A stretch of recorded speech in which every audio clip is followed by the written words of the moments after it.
manifiesta ningún peligro en el momento, pero ella cada gota la va procesando, es un vientre, la va procesando.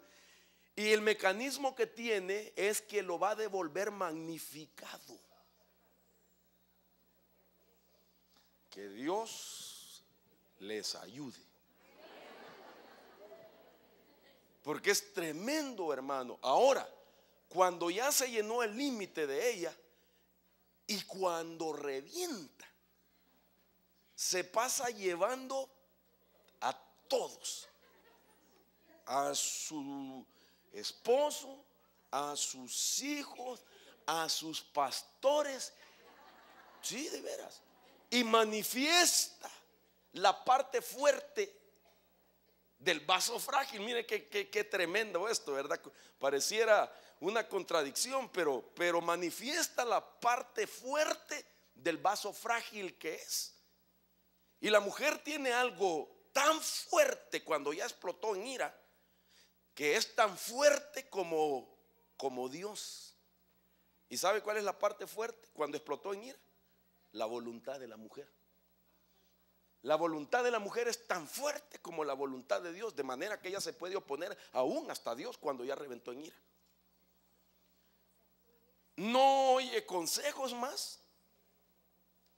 Ya no la van a remover los sentimientos o las lágrimas de un hijo, mucho menos de un esposo, si fue el esposo el que provocó la ira. ¿Aló?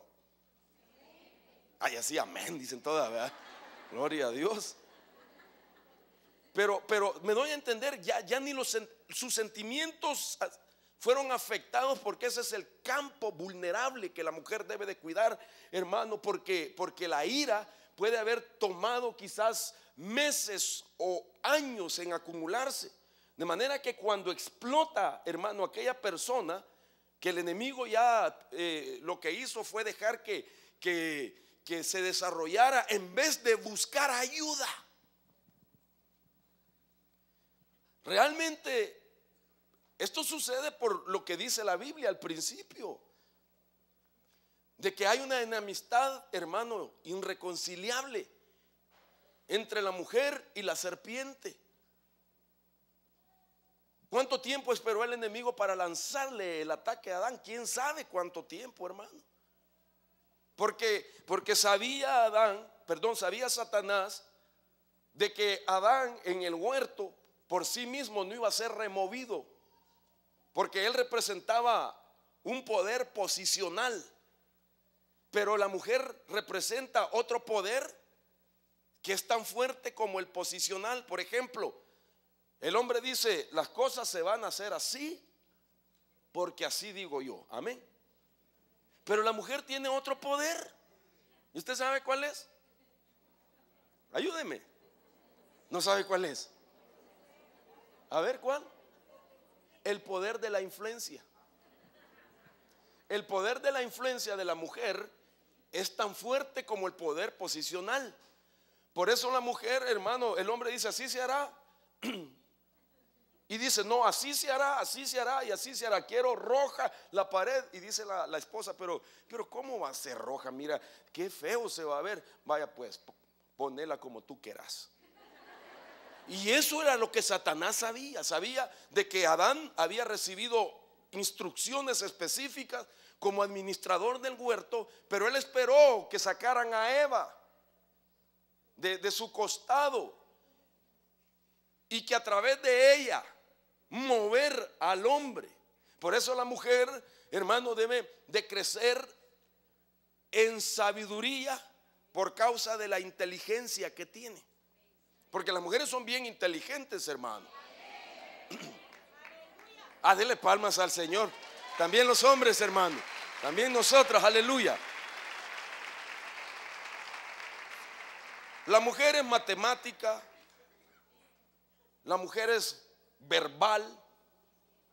Es gramática y dramática también. Y tiene una capacidad para hablar.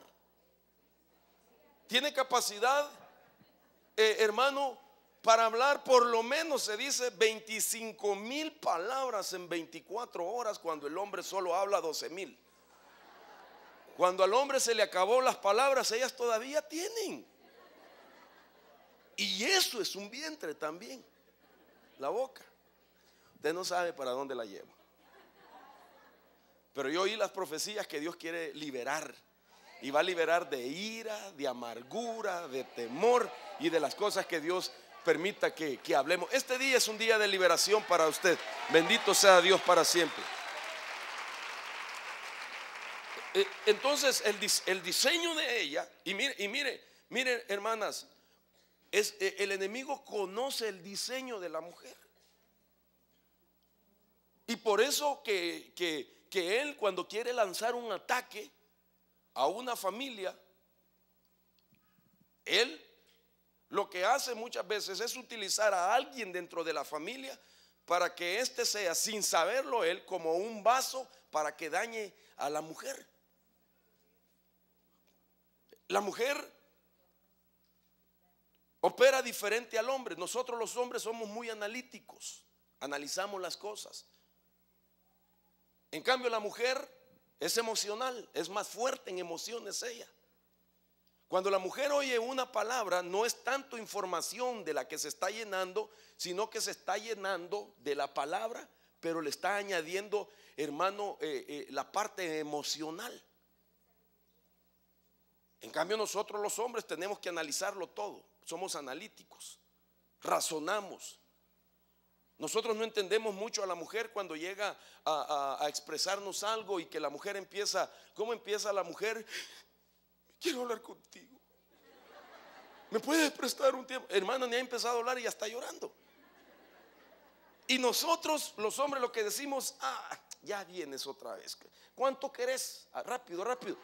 El hombre es así, rápido. El hombre quiere información, la mujer se llena de sentimientos. Entonces por eso el campo vulnerable de la mujer son las emociones, porque ahí hay muchas ramificaciones que tienen que ver mucho con la personalidad, ya sea, hermano, equilibrada o desequilibrada de una mujer cuando es afectada en la parte emocional a través de la ira.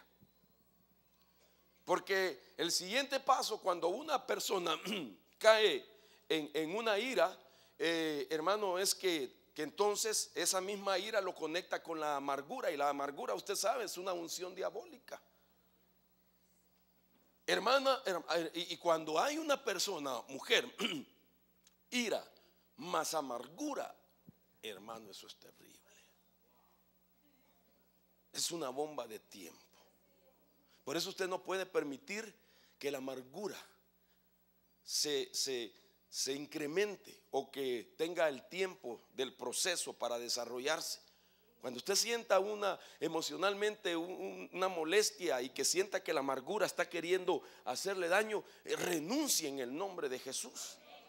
Vaya a la fuente divina de Dios y despójese de eso y saque eso en el nombre de Jesús para que la gracia de Dios que debe de estar sobre su vida no sea afectada. Y como dice la escritura, y que por causa de una raíz de amargura, oigan esto, sean afectados los muchos. ¿Sabe? Cuando la Biblia habla de la raíz de amargura, a mí me llama la atención que en toda la Biblia, cuando usted lee pasajes que tienen que ver con raíces, yo encontré en la palabra de Dios una de las raíces más complejas de árboles que se mencionaron por boca del Señor Jesucristo. Y la amargura pertenece a ese tipo de árbol.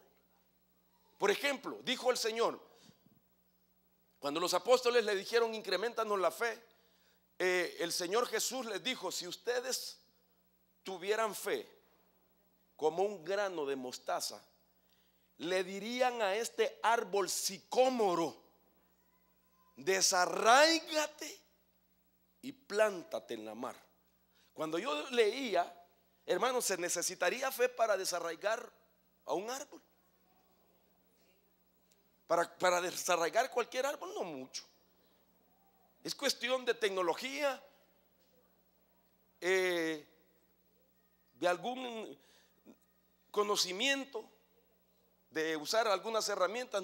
Pero lo que pasa es que no estaba hablando de desarraigar cualquier árbol, sino que estaba hablando de desarraigar el árbol sicómoro. Y las características de ese árbol, oiga esto, y eso es la amargura, es de que el árbol, cuando se comienza a desarrollar, sus raíces comienzan a introducirse sobre la tierra, y cuando llegan a cierta medida de profundidad se comienzan a expander hacia todos los ángulos, con la intención de amarrarse con otras raíces de otro árbol, como que el árbol fuera pensante y que sabe que el día que lo quieran desarraigar ya no es solo la fuerza del sicómoro, sino que ahora tiene la fuerza de los cientos de árbol que logró enredar con sus raíces. Por eso es que la amargura, cuando se habla de la raíz de amargura, se hace en el entendido de ese árbol que Cristo mencionó. Entonces para eso sí se necesita fe. Porque se podría imaginar, yo me di a la tarea de investigar, tomé algunas fotografías de la raíz. Es impresionante, hermano. Ese árbol, donde quiera que lo plantaban, era muy popular en Egipto. En los días de David habían muchos árboles sicómoros, pero ese árbol es impresionante, como que fuera un ser pensante, hermano, y lo que hace, empieza a buscar por todos los ángulos otras raíces con las que se pueda amarrar y amarrar. Y se amarra, y entonces ahora, ¿quién lo puede desarraigar? Porque para desarraigarlo hay que romper los amarres que la amargura llevó a que estableciera una persona. Porque cuando una persona se amarga, no todo el tiempo se aísla, sino que busca a otra persona que tenga el mismo receptor para retroalimentarse. ¿Aló? En la necedad que produce la amargura. Porque cuando una persona cae en amargura, hermano, va a hacer las decisiones más equivocadas de su vida. Una persona amargada no está en la capacidad de tomar una buena decisión. En primer lugar, no tiene la gracia de Dios, que es la que nos puede guiar y darnos la victoria. Entonces la amargura, hermanas amadas, ustedes no deben de permitir que llegue a su vida, porque es una de las herramientas que Satanás utiliza para afectar el potencial de una mujer, que es tan necesaria para darle el balance, imagínense, al cuerpo místico que es la iglesia. Entonces, cuídese de la ira. Cuando le hayan derramado una gotita, no permita que venga otra y otra. Busque ayuda en el nombre de Jesús. Porque la ira, además de eso, produce también violencia. Y hermanas, y sobre todo el impacto que hay en este último tiempo. Yo no sé si lo mencioné, creo que sí, con los pastores. No sé cuándo fue que lo mencioné. Hermanas, yo les tuve que decir a las hermanas de la iglesia, apostólicamente prohibí que no estuvieran viendo la telenovela Las Mujeres Asesinas. Yo no sé si la están pasando acá. Es terrible. Es terrible eso, mujeres que están matando a sus esposos. Y imagínense la administración. Porque debemos de entender que no toda la mujer tiene un nivel de consagración y de madurez. Todavía están en un proceso de perfeccionamiento. Hay que quitar ataduras, hay que quitar situaciones todavía. Entonces, hermano, amada, por la administración que tienen. Y en resumen, hermano, la base de esa película está en las injusticias que supuestamente el esposo comete a la esposa. De manera que es un espíritu de venganza, producto también de la amargura. Mire las ramificaciones. Es un espíritu de venganza, de querer pagar con mayor porcentaje el daño que le hicieron. Y cuando una persona se mueve en el espíritu de venganza, entonces Dios ya no actúa. Porque la venganza es que yo quiera vengarme por mí mismo. Entonces, ¿para qué quiero que Dios se vengue? Si escrito está, mía es la venganza, dice el Señor, yo pagaré por ella, pero tú no te vengues, eso es lo que está diciendo. Entonces, ¿cómo? Vaya, permítanme, dele palmas al Señor de la gloria. ¿Cómo hago yo o cómo usted hace para desligarse de la venganza? y como consecuencia de la amargura y de la ira. ¿Sabe cómo? Perdonando. Y eso cuesta, ¿verdad? Pero hay que entender que el perdón no quiere decir aquí no ha pasado nada. Sí pasó algo, pero el poder del perdón significa que usted o yo ya no estamos más en la capacidad de llevar la carga de la venganza sobre nuestros hombros. Perdonar significa como decirle a Dios: mira, Señor, yo ya no estoy más en la capacidad de llevar sobre mis hombros, porque los hombros es donde se lleva el gobierno de algo. Ya no estoy más en la capacidad de llevar la venganza. Te la entrego a ti porque tú dices que tuya es la venganza. ¿Y sabes qué pasa cuando tú te perdonas? No solamente te libertas del que tenías atado por la falta de perdón, sino que sales de la cárcel. ¿Sabe por qué? Porque el concepto del perdonar en el griego significa un prisionero dentro de una cárcel con las cadenas que lo unen a su custodio. Eso significa que el custodio está dentro de la prisión cuidando al prisionero. Entonces los dos están encarcelados. Entonces cuando yo perdono, salgo de la cárcel y Dios sabrá lo que tendrá que hacer con el otro. Pero además de eso, cuando tú perdonas, te van a dar, voy a decirlo así, como una corona, un galardón, una recompensa en el bimá de Cristo. Y le voy a decir por qué. Porque cuando tú perdonas a alguien, lo estás dejando libre para que tenga la oportunidad de alcanzar el destino de Dios. O sea que mi destino está también limitado con el destino del otro, porque hasta que yo corte la cadena perdonándolo, esta persona tiene la oportunidad de alcanzar el destino y yo también. Y si usted no perdona, usted nunca logrará ser el propósito por el cual nació. Yo le puedo dar base bíblica. Hubieron dos hombres en la Biblia que dijeron las mismas palabras. Una fue el glorioso Jesucristo cuando estaba en la cruz del Calvario, que después de recibir todo el sufrimiento antes de morir, sus palabras finales fueron: Señor, perdónalos porque no saben lo que hacen. Si el Señor no hubiera perdonado en ese momento, aquel pueblo no alcanzaría su destino. Se lo voy a decir de otra manera. ¿Quién fue el otro que dijo perdónalo porque no saben lo que hacen? Esteban. Dice la escritura que Esteban, yo puedo entender por la Biblia que Esteban sabía que detrás de su muerte estaba uno que se llamaba Saulo de Tarso. Porque la Biblia dice que a él le consultaban y él dio órdenes que lo mataran. Es más, cuando lo mataron le tiraron la ropa de Esteban a los pies de Saulo de Tarso. Y Saulo sabía que las piedras que estaban sus hermanos agresores lanzándole, sabía que era por orden de Saulo de Tarso. Y cuando él dijo perdónalos porque no saben lo que hacen, le voy a decir, estaba desatando a Saulo de Tarso para que alcanzara el destino y llegara a ser el perito arquitecto de la iglesia, el apóstol Pablo, hermano, con esas revelaciones que él dio a la iglesia de parte de Cristo. Él sabía que si no lo perdonaba, en el bimá le iban a pedir cuentas de que por la falta de perdón frustró el destino de aquel Saulo de Tarso, que más tarde se convirtió en el apóstol Pablo.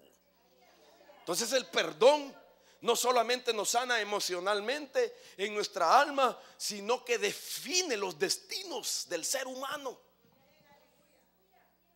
Mire aquel que perseguía a la iglesia y que mataba a cristianos. Mire la bendición que tenemos cuando leemos sus epístolas el día de hoy.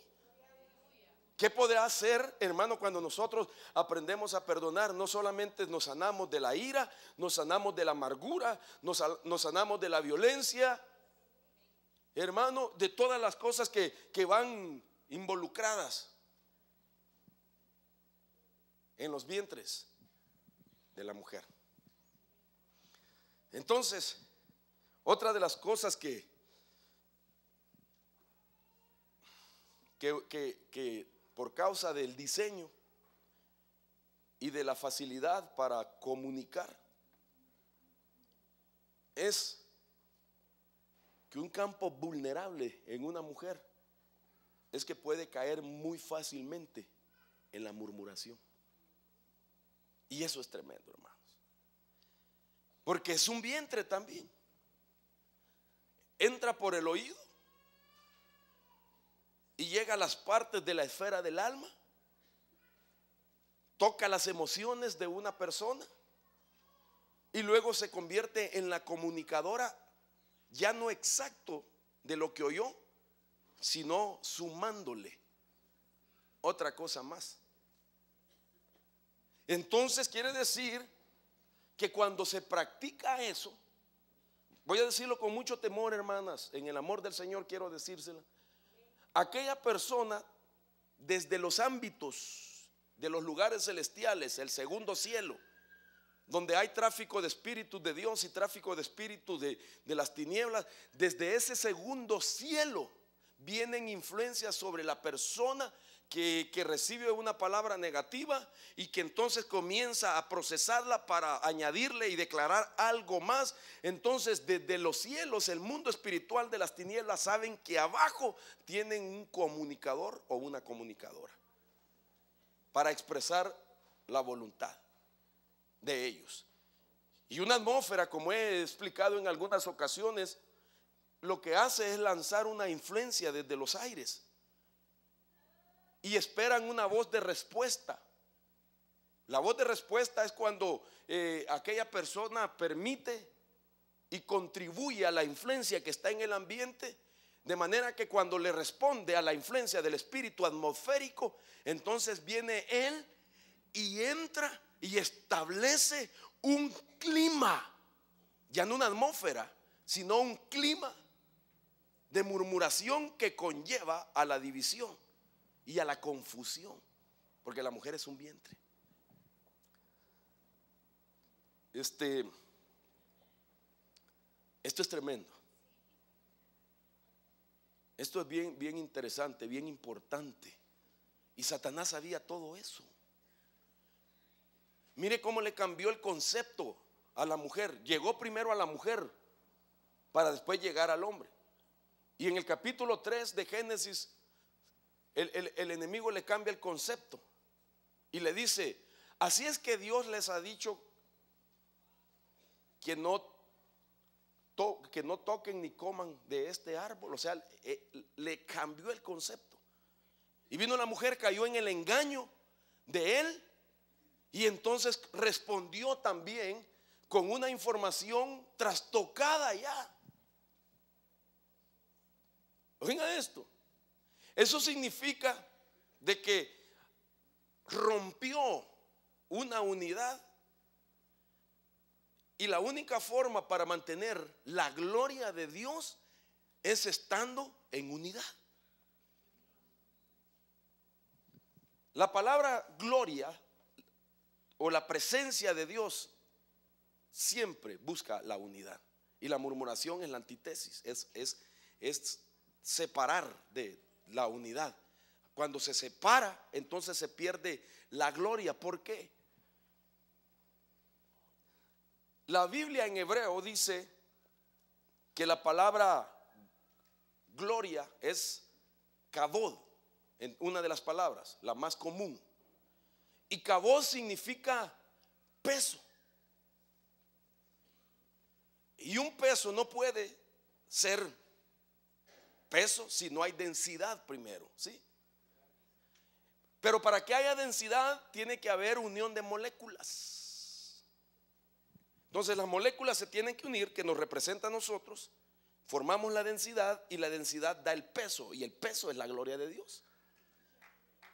En griego la palabra es doxa, y la palabra doxa significa gloria, pero significa una sola opinión favorable. Es el mismo sentido, porque el hebreo te dice la naturaleza de una cosa, pero el griego te dice cómo funciona. El hebreo dice que para que esté la gloria de Dios necesitamos unirnos y formar el peso. Pero el griego te dice que tienes que estar en el mismo sentir y hablar lo mismo. Entonces Satanás lo que hizo a la mujer fue cambiarle la idea favorable que tenía de Dios. ¿Me doy a entender, hermanas? Y le dijo: lo que pasa que sabe Dios que el día que ustedes coman de ese árbol, sus ojos se abrirán y ustedes conocerán el bien y el mal y serán como Dios. Entonces ellos dijeron: entonces no somos como Dios, pues. Entonces Dios nos engañó, los llevó a la confusión para que ya no tuvieran una opinión favorable de Dios. Porque el Salmo 82, si estoy bien, dice la Biblia: ¿acaso yo no dije vosotros sois dioses y moriréis como Adanes, como hombres? Entonces, por favor, ellos funcionaban como dioses con D minúscula. Si se les dio autoridad sobre varias dimensiones. Hermano, ellos eran representantes de Dios, eran los laicos de Dios aquí en la tierra. Lo que Adán quería, solo pensaba y se multiplicaba, se reproducía, se hacía. Pero viene Satanás, entonces les mete una confusión. Y a partir de ahí entonces se deja ver de que él descubre que la mujer es muy fácil, un campo vulnerable de la mujer por causa del diseño, que es comunicativa, que es verbal. Atacarla con un dardo para cambiar la opinión favorable. ¿Me estoy dando a entender? Usted no lo puede permitir. Porque cuando una persona es alguien que ya el enemigo la utiliza en esa área, yo no sé ni por qué me metí a decirles esto, hermanos. Pero estamos hablando de los campos vulnerables. Lo impresionante de lo que quiero decir, que cuando ya el enemigo ha logrado su objetivo, entonces lo que no dice el enemigo, que esa persona, por causa del derecho que otorga al mundo espiritual, se le aplica el principio de la ley, de la honra o de la deshonra. Déjeme explicárselo así. El primero que dio lugar a la deshonra después de la iniquidad fue el personaje llamado Luzbel, que se convierte en Satanás, que es el que trastocó a Eva. A mí me impacta esto, hermano, y son de los versos que cuando los leo me quedo muy impactado. ¿Cómo es posible que este personaje arrastra con su cola la tercer parte de las estrellas que representan ángeles y que los contrata para que lo sigan a él?